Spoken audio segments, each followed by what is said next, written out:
বন্ধুরা, আজকে তোমাদের রবীন্দ্রনাথ ঠাকুরের ছবি খুব সহজ পদ্ধতিতে কিভাবে আঁকা যায় সেটা দেখানো হচ্ছে। দেখো, আগে কপাল থেকে শুরু করবে।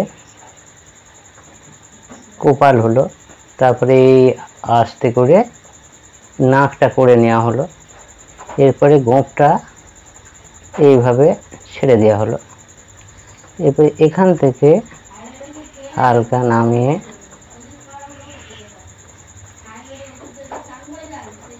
ছেড়ে দেওয়া হলো।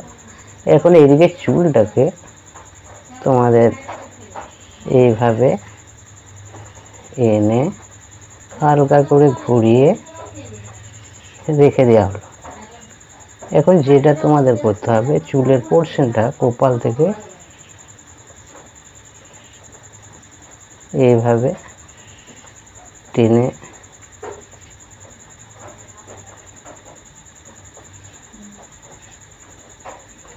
বের করে নিতে হবে।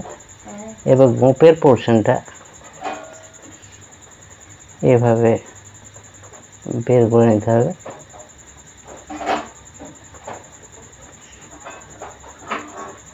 এবার চোখের যে পোর্শনটা আছে এইখান থেকে হালকা করে টেনে এনে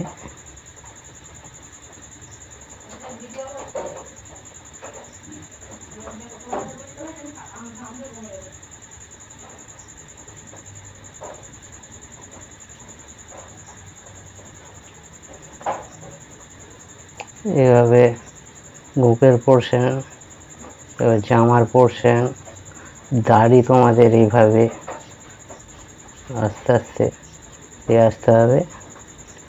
দাড়ির পোর্শন হলো,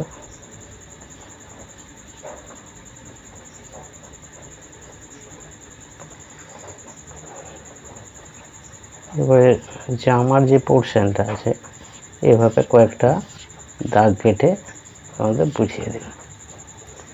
এবার চুলের কয়েকটা স্টেপ এখানটা থেকে দেখাতে হবে।